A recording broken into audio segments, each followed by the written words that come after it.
Hey there, let's talk about something that's been stirring up the Chiefs' kingdom lately. Did the Chiefs really lose to the Broncos just to keep the Bengals out of the playoffs? That's the big question making waves, and I'm here to break it all down for you. Now, you probably remember that Week 18 game, right? The Chiefs rested their starters, the Broncos got the win, and boom, no playoffs for Joe Burrow and the Bengals. But here's the thing, some people are saying the Chiefs did it on purpose, like they were afraid to face Cincinnati in the postseason. But what do you think? Could the Chiefs have been playing it safe to keep the team healthy, or was it some kind of strategic move? Drop your thoughts in the comments, I really want to know. Alright, let's dive into the game itself and the drama that followed. So let's break down what happened in that Week 18 matchup against the Broncos. The Chiefs had already locked up the top spot in the AFC, so they decided to rest most of their starters. That meant no Patrick Mahomes and no other big names out on the field. Instead, the backups took the reins. The result? A crushing 38-0 loss at Mile High. Now, here's where things get interesting. This loss not only ended the Chiefs' regular season on a sour note, but also sealed the fate of the Bengals, keeping them out of the playoffs entirely. That's when the rumors started flying. Some people accused the Chiefs of throwing the game to avoid Joe Burrow and Jamar Chase in the postseason. Let's be honest, Burrow and Chase were on fire late in the season, and they've been a real thorn in Kansas City's side. But is that really what happened? Here's a quick poll for you. Do you think the Chiefs' decision to rest their starters was a smart move, or do you believe the conspiracy theories? Vote smart move or strategic fear in the comments. Speaking of conspiracies, Travis Kelce didn't stay quiet about this one. Let's talk about what he had to say. Alright, now let's talk about Travis Kelce's fiery response to these accusations. If there's one thing you know about Kelce, it's that he's never afraid to speak his mind. On his podcast New Heights, which he co-hosts with his brother Jason, Travis shut down the idea that the Chiefs were afraid of the Bengals. And he didn't hold back. He said, "I'm not afraid of anybody.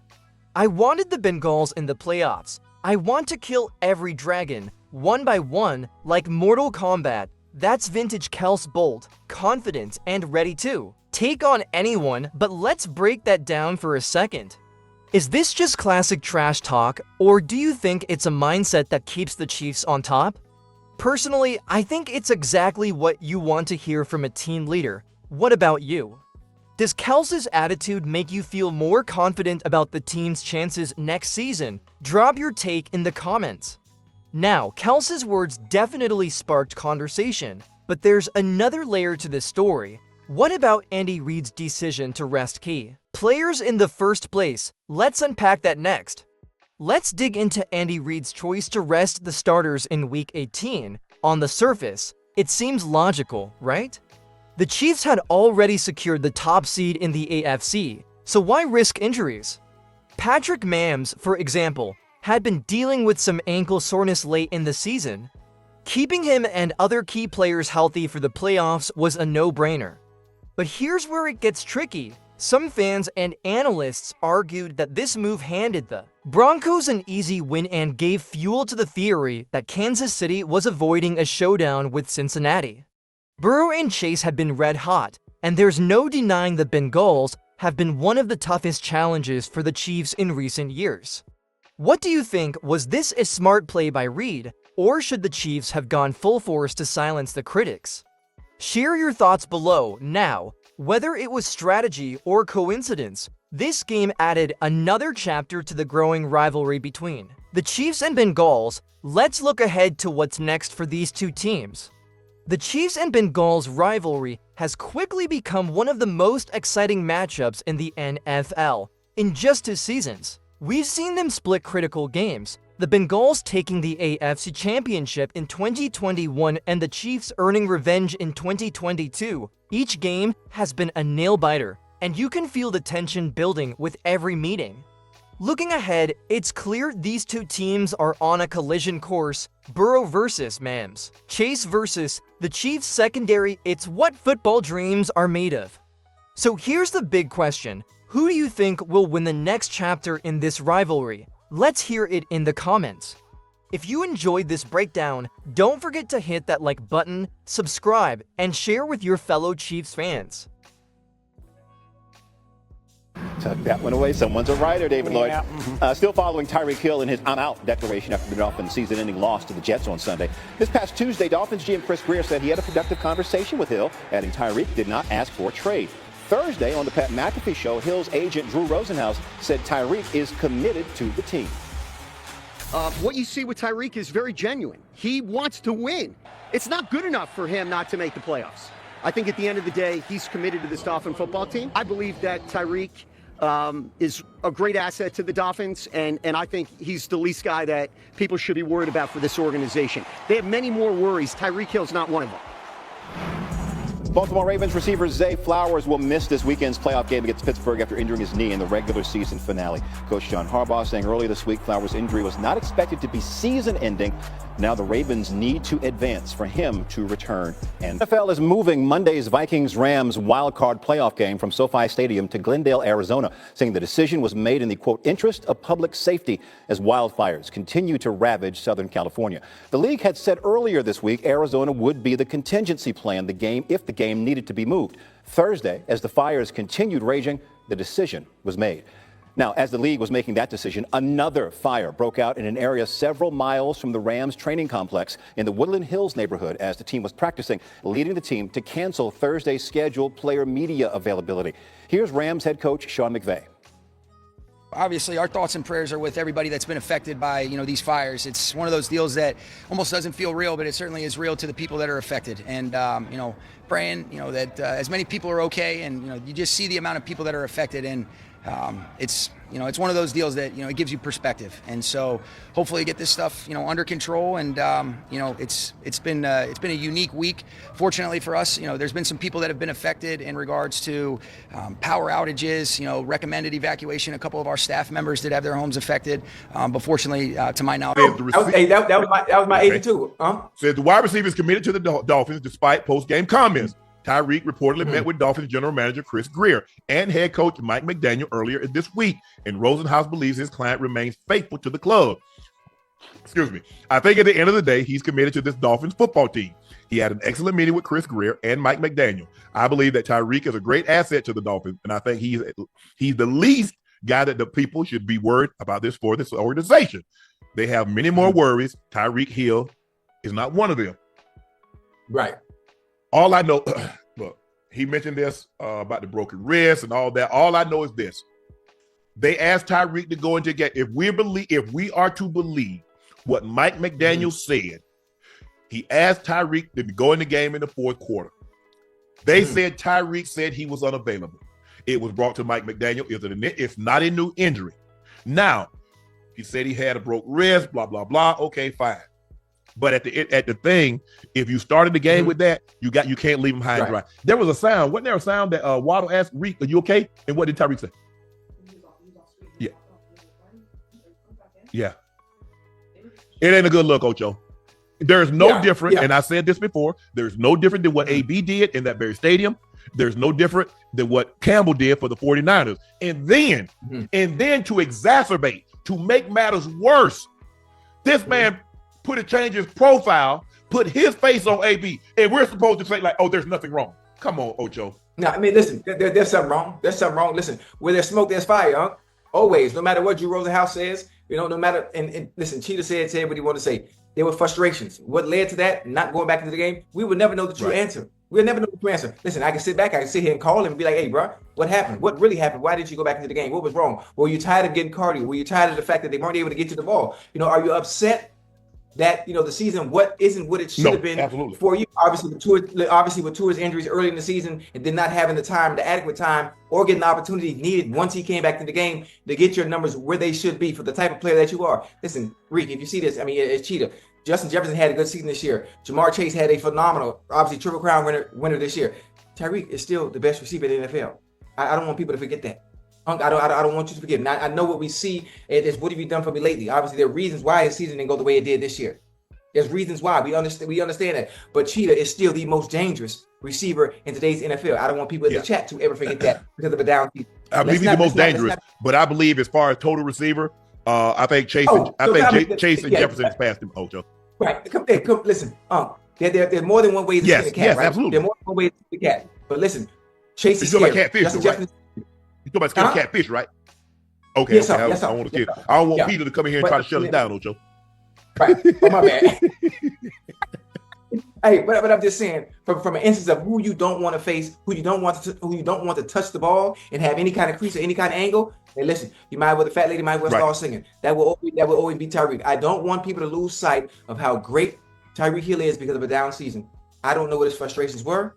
I would love to. Is it money? I mean, because I don't know if does he have any more guaranteed money on that contract? That's the thing, Ocho. Because Ocho, you can't complain. You went for the money.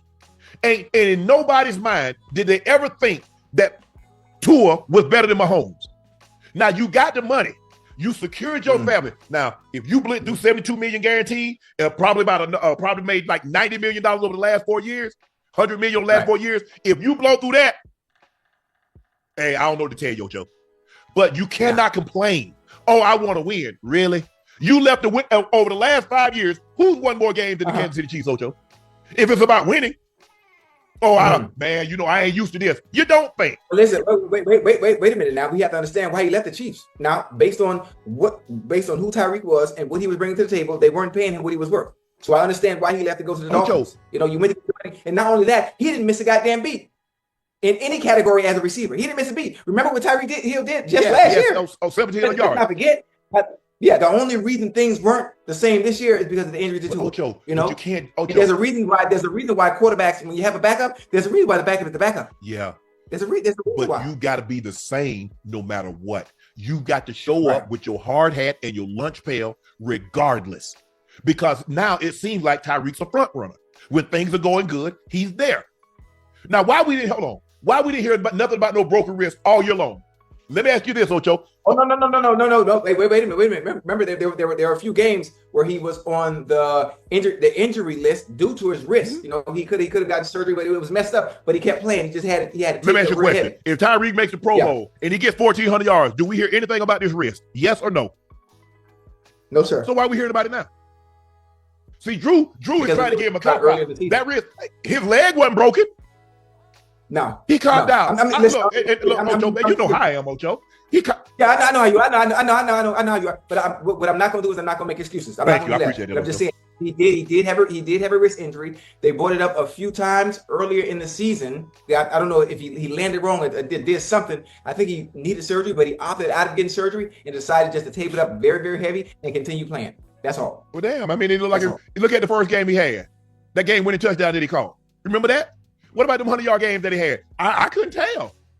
Could you tell his wrist was hurting? Mm-mm. He looked like Cheetah. All I'm saying is, guys, look, we both been there. I've been there. Hey, John goes down and, hey, it's tough sledding. Who's y'all back up? I don't mean to be disrespectful. Who was y'all back up? My first 2 years, it was Kubiak. Gary Kubiak, my backup quarterback. Yeah. Well, Cool coming to feed you more. Hell, Cool would feed me more than Seven would. Hey, Cool coming that thing and say, hey, Grease, let's go get this money. Okay, let's go get it. Right. And then we had Tommy Maddox and Sean Moore. Then we had Hugh Miller. Tommy Maddox from the Steelers. Bubby. Yeah. No, Hugh Miller. Hugh was in New England. Bubby was our backup in '98. Bubby Bristol. Yeah. For real? Hey, that's dope, man. Look, I understand. It is tough playing with the backup. It is. It absolutely is. In 2000, I mean, we had who was our Tony Banks was our starter. Trent was our backup.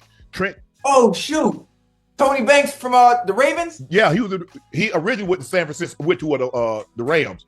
He was with the Rams out of Michigan State, second round draft pick. With the Ravens, had a good season. They gave him some money.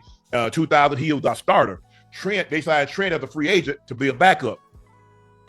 Trent came in there. Hey, the thing was, Trent like, hey, you get open, I'm gonna give you the rock. Well, that's all I needed to hear. Yeah. Hell, I was open a lot of times and they get the rock. You tell me I'm gonna get open, I'm gonna get open. But it is tough, Ocho. But at the end of the day, you got to be professional, no matter what the circumstances are. And look, think about it, Ocho. When you catch for 1,800 yards like Tyreek had last year, there are a lot of mofos out there getting cardio. And when they feeding the ball to Reed, Ain't a whole lot of balls to go around when you let somebody catch that many balls for that many yards. And you got Waddle. Right. So you know the third and the fourth, you out of gas, Ocho. When you got those two, and they going for 200 catches and 3,500 yards, 3,500 yards. Ocho, how many balls you think you gonna get? But obviously, you got to remember now, wherever the money at, that's where the ball goes. Come on, Ang, we paying you a hefty salary, obviously. So the ball is going to be funneled to the money, to the high man, to the high point. See what you said? And so what's the expectation if you the high man? You show up to work and be professional all the time. The more you make, the more the guys that they expect you to show up. Yeah. That's all. But not only that, but listen, and you got to remember, what do you expect from the high man? What does the high man expect from you? Well, I expect even if my quarterback goes down and I have the backup, I still expect you to funnel that ball in front of that offense. I tried to tell you the one that talk about, oh man, hey, Huntley, that's Ocho. Oh, don't talk about Snoop. I ain't talking about it, but I'm just saying you just said he was a backup for a reason. With the backup coming, you just said that.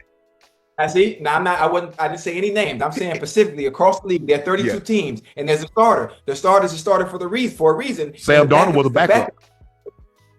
Oh, listen, sometimes hold on now. Stay with me now. You put a backup in the right circumstance like that, you could put Mother Teresa on the Vikings with Addison, Naylor, and goddamn Justin Jefferson, and they gonna get it done. And you still got Hawkinson.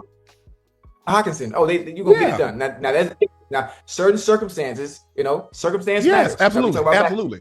But I just look. I'm not saying that there wasn't anything wrong with Tyreek, but I just believe you must maintain a certain level of professionalism, even when things aren't going well. Of course, you can't opt out, bro. You got Ocho. There have been a lot of times, Ocho, we getting our eyes beat out, and I'm like, man, why we in here, man? We can't come back. Ain't no 21-point touchdown with 6 minutes to go. Right. Hey, ain't no faking no injury. Ain't getting my hand, my elbow, my shoulder. Ain't none of that. I was out there from the beginning when we were sucking. I'm gonna ride it all the way to the end. We gonna suck all the way through the fourth quarter. We gonna suck together. I can't leave him out there like that. I can't, Ocho. I can't. Right. But we'll see what happens. What they decide. What's gonna happen with Tyreek? I think Tyreek wants to go. I think Tyreek wants to move.